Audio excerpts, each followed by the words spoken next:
Radhe Radhe, Dandava Pranam. Welcome to Shri Shri Radha Vinodihari Mandir, Gopinath Bhavan, Shri Vrindavan Dham. Srila Gurudev ki jai, Srila Prabhupada ki jai, Rupan Guru Varg ki jai, Patik Pavan Shri Nityananda Prabhu ki jai, Prem Purushottam Shachinandana Gaur Hari ki jai, Radha Vinodihari Ju ki jai, Radha Ramana Ju ki jai, Giriraj Maharaj ki jai, Harinam Sankirtan ki jai, Hare Krishna Mahamantra ki jai, Gaur Bhaktivinoda ki jai, Shri Gaur Premanande Hari Hari Bol. So before we go forward, I just have you know, in case you didn't notice already, Sudevi did the Shringar of Thakurji. They have a new outfit on. So if you stay through till the end, you'll have the darshan of Thakurji with their new outfits. Also, we're having some major weather here. Yeah, in case you didn't know, there's been some major weather happening here in Vrindavan, so we cannot guarantee that we will maintain internet access. We will try our best by praying that it stays, but really we have no control over what goes on with that, so, or anything else, but for that matter. So please bear with us and forgive us for any inadequacies. So we'll begin with Mangalacharan, page 1 of this book, Shri Gaudiya Giti Guccha, Vandeham Shri Guru Shri Yuta Padakam.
Srimad Bhaktivedanta Narayan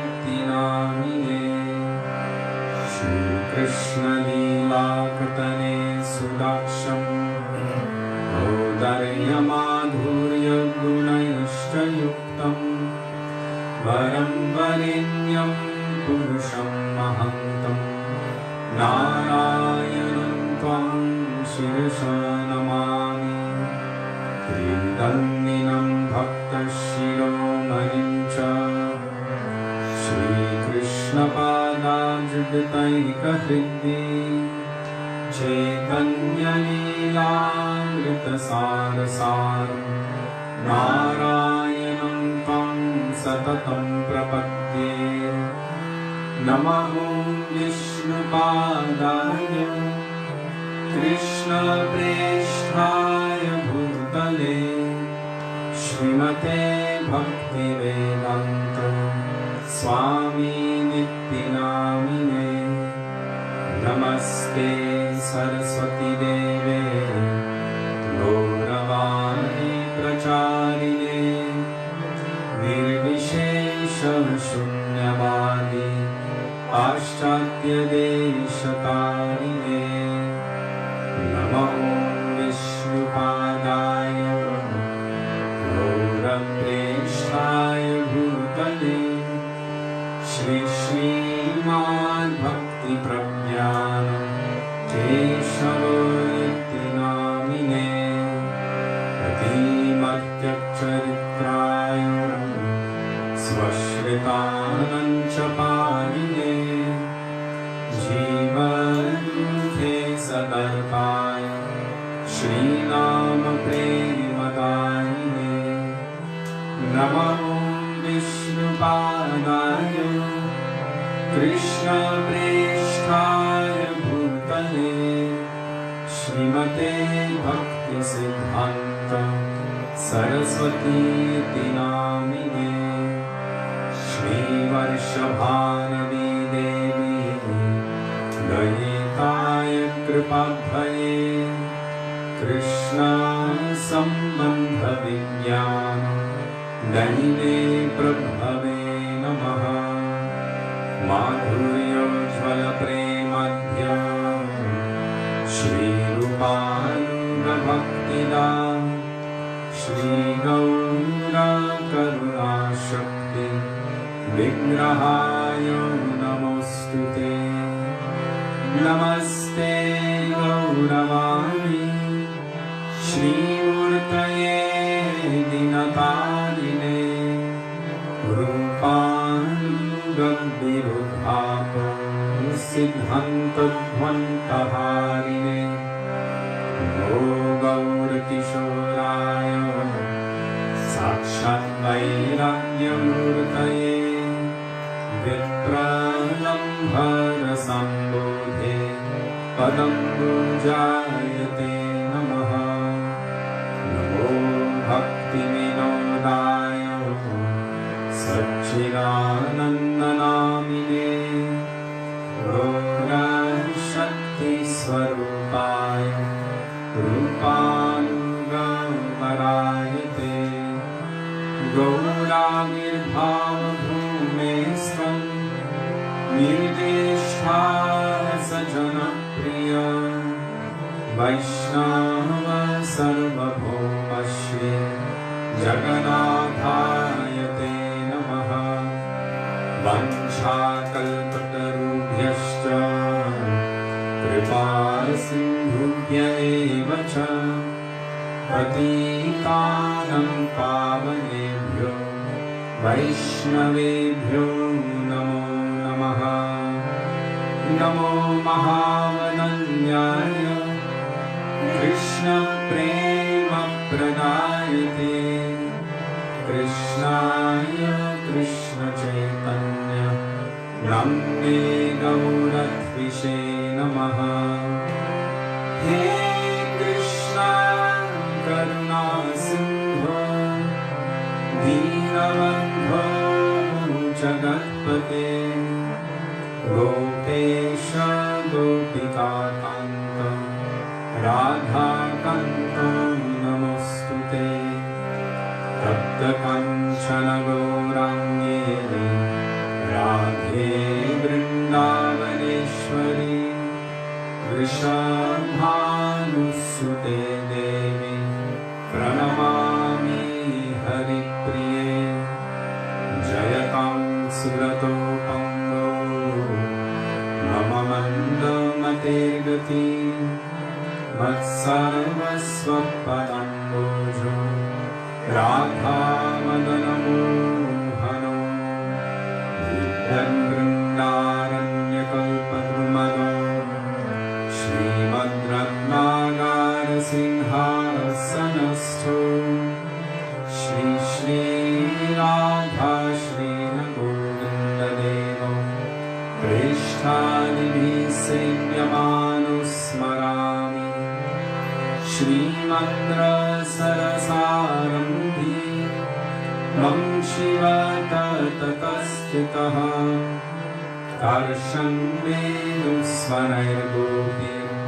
Gopinath श्रीस्तु नः वृन्दाय तुलसीदेव्यै प्रियायै केशवस्य च Krishna Bhakti Prade Devi Satyavatyai Namo Namaha Panchatattvatmakam Krishnam Bhaktarupa Swarupakam Bhaktavataram Bhaktatyam Namami Bhaktashaktikam Jai Shri Krishna Chaitanya Prabhu Nityananda Shri Advaita Gadadhar Srimad Gaura Bhaktivinoda Cheto Darpanamarjanam Bhavamahadavagni Nirvapanam Shreya Kairava Chandrikaditaranam Vidyavadhu Jivanam Anandam Buddhivardhanam Pratipadam Purnamrita Shvadanam Sarvatma Snapanam Param Vijayate Shri Krishna Sankirtanam Harer Nama Harer Nama Harer Nameva Kevalam Kalo Nastyeva Nastyeva Nastyeva Gatiranyata Hare Krishna Krishna Krishna Hare Hare Hare Rama Rama Rama Hare Hare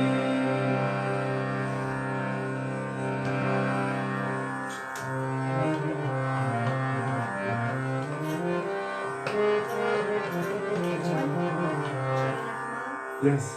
Page 359. Guru Charana Kamala Bhajama. It starts with G-U-R-U-C-A-R-A-N-A. Guru Charana. If you don't have the songbook, just look for the name Jiva Bhavana Prabhu, who very mercifully and kindly posts all the kirtans and bhajans that we're singing, so we can all join together. Thank you so much, and Dandavad Pranam Jiva Bhavana Prabhu and all Vaishnavas.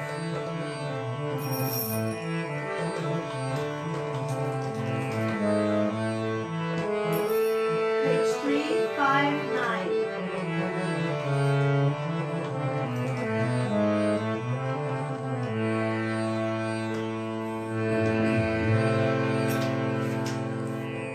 Shri Guru Charanam Kamala Bhaja Shri Guru Charanam Kamala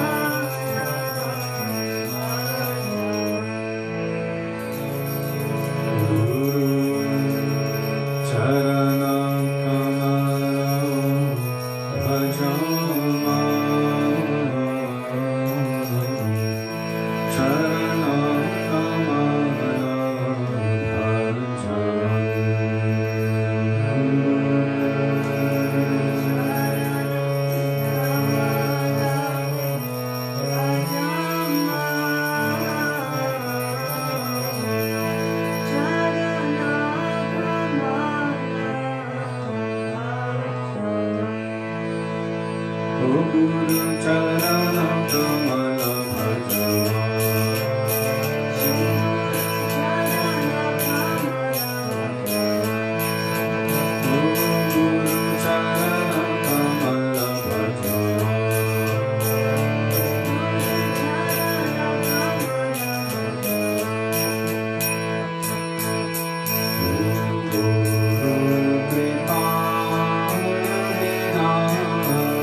Sadhana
किसको मिलते हैं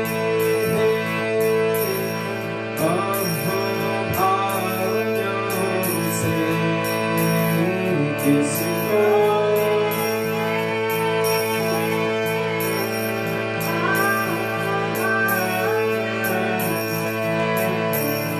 हरिभक्तों के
Srila Gurudev ki jai, Srila Prabhupada ki jai, Rupanand Guru Varga ki jai, Sri Guru Parampara ki jai.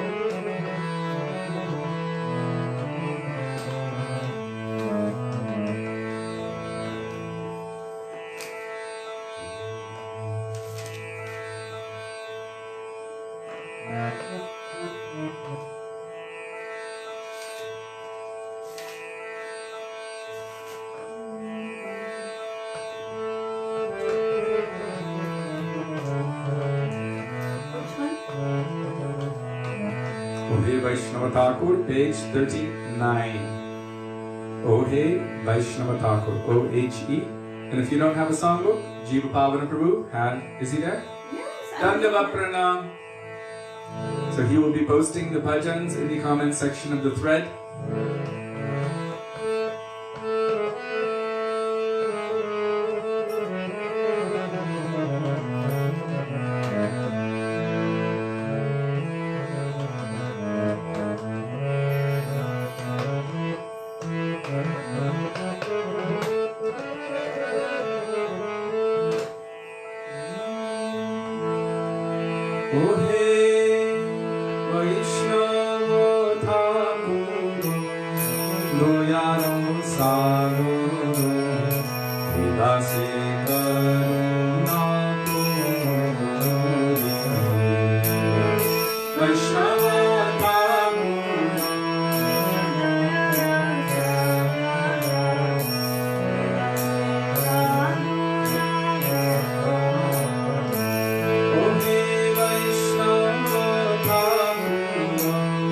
Dayaro Sagar Vinase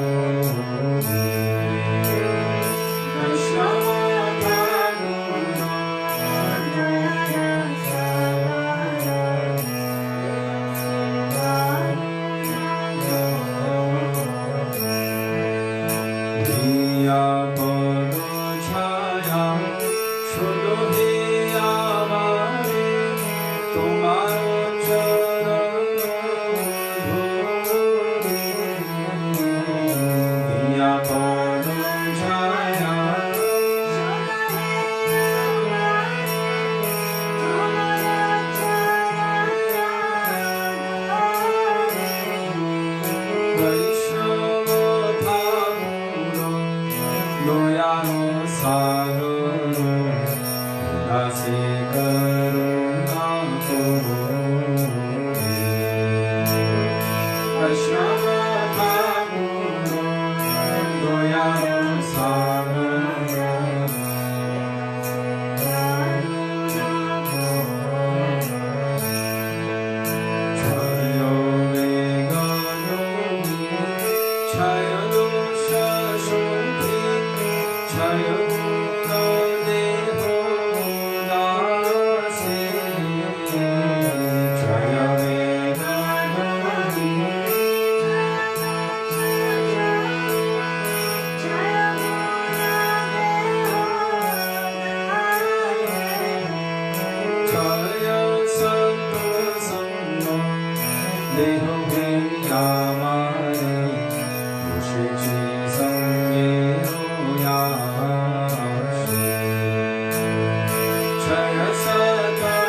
Noyaro Sada Vidase Karuna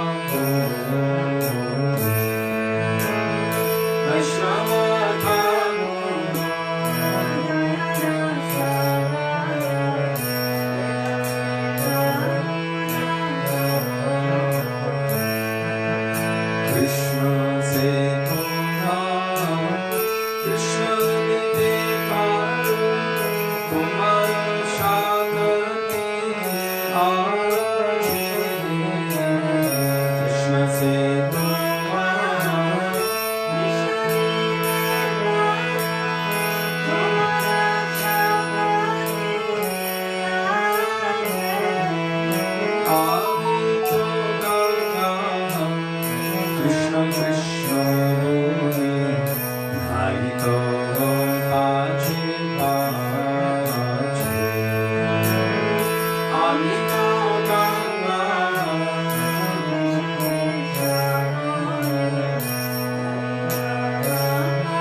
Page 46, Sakala.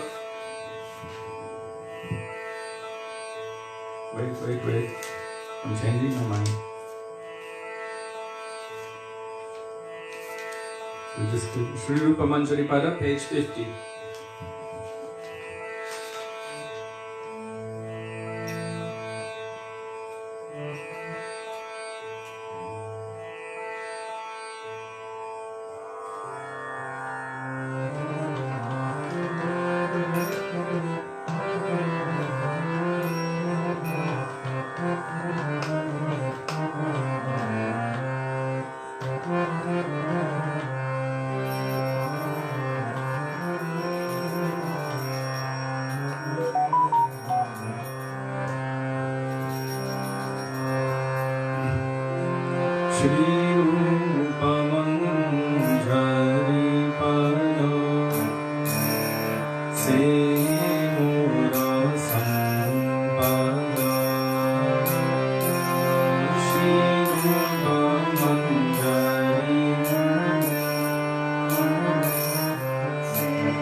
Guru Prana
Goswamipada ki jai.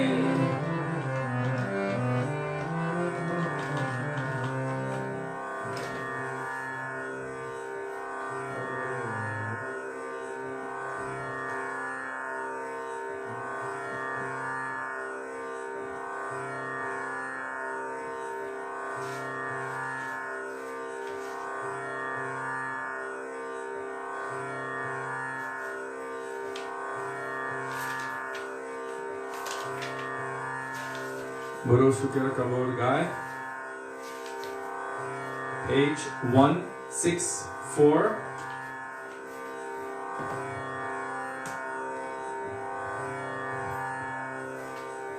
Badosukher, Kabor Gai, Boro Shukir Kabor Gai.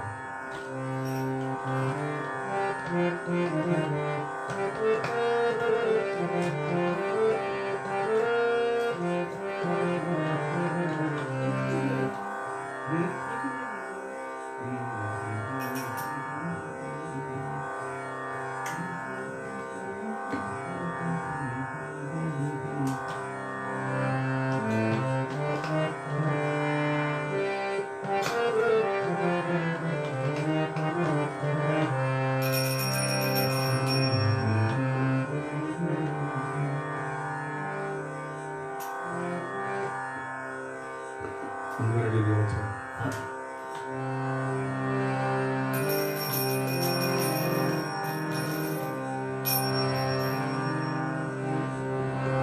Jaya Shri Krishna Chaitanya Prabhu Nityananda Shri Advaita Gadadhar Srivasadi Gaura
Amani chare maya jal, amani chare maya jal.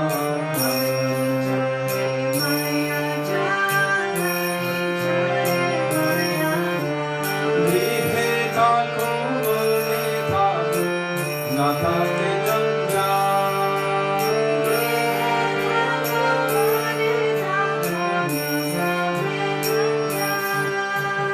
Aar nahi to kalir bhai, aar nahi to kalir bhai.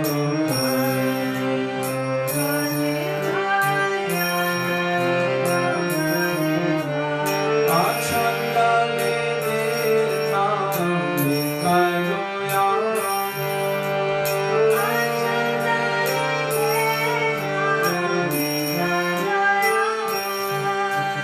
Bhakti mein ragi koi, bhakti mein ragi koi.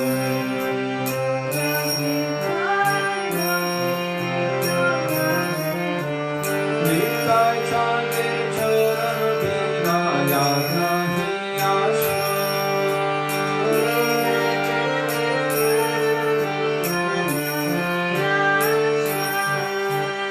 Guru sukhin to gurunai, guru sukhin to gurunai.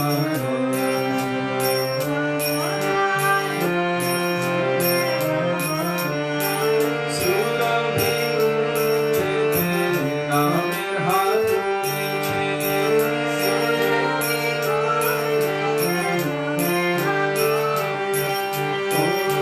gurunita, gurunita. Gurunita,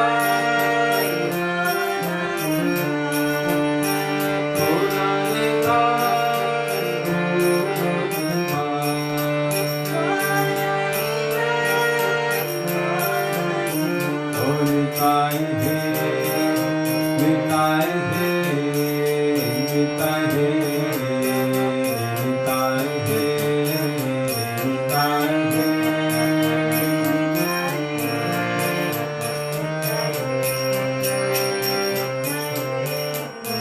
Oh, Nitai he, Nitai he, Nitai he, Nitai he, Nitai he.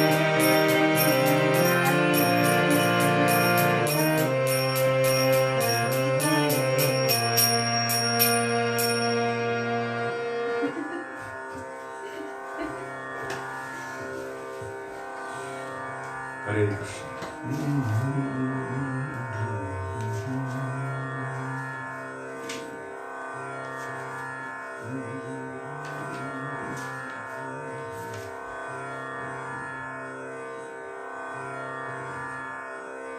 Hari Bole Moder Gora Elo.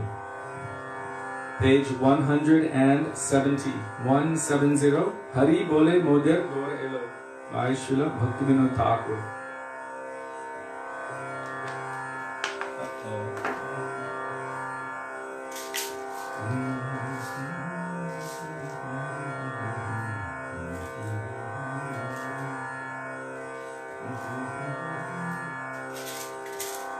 This one requires mridanga. They all do, but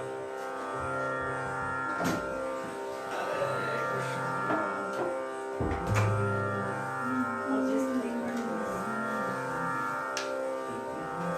What page I number got is some it? string on my face. What page? Huh? Page? It's not One. string, it's mosquito. Or Spiderweb? spider web. Really? Must be. No. It's red. Page 170. 1.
Can you give me some water, please? Is that enough or should I make it?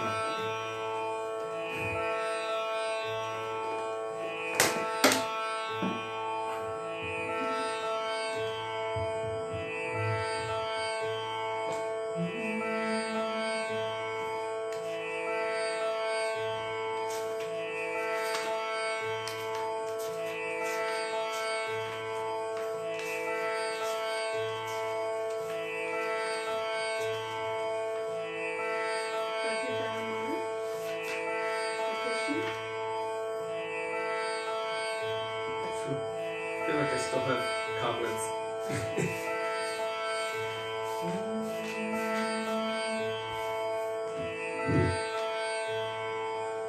On page 366, Raja Janamana Sukhakari starts with B-R-A-J-A, Braja Jana, J-A-N-A, Mana. Page 366.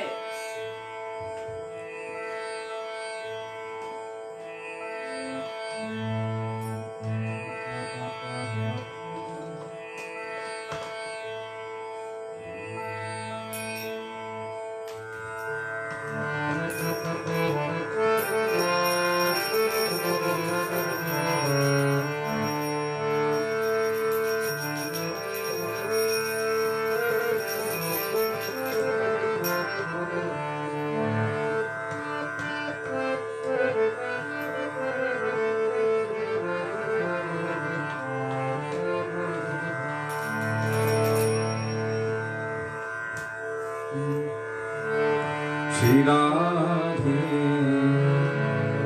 Braja Janamana Sukhakari Radhe Shyam Shyama Shyam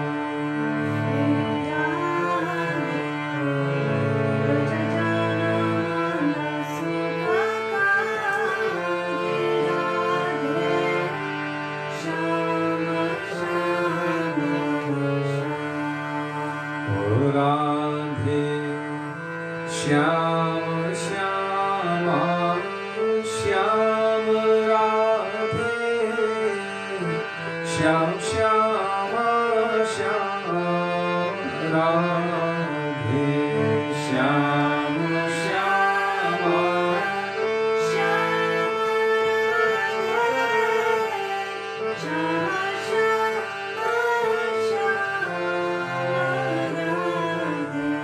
Braja Janamana Sukhakari Radhe Shyam Shyama Shyam Radhe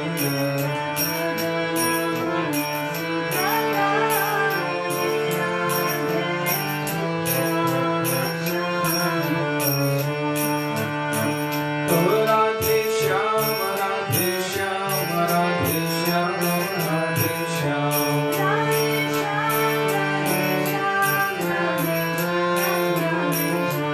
Radhe Shyam Radhe Shyam Radhe Shyam Radhe Shyam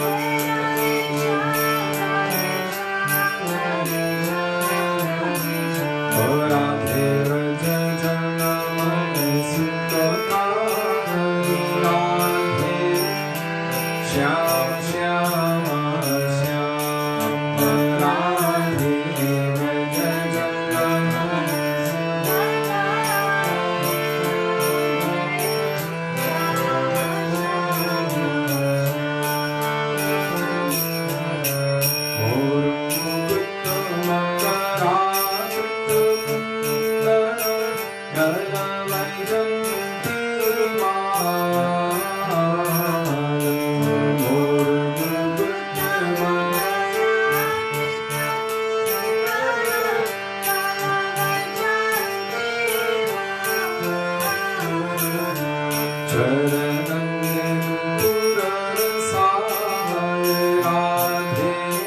Shyam Shyama Shyam Radhe Charan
Sham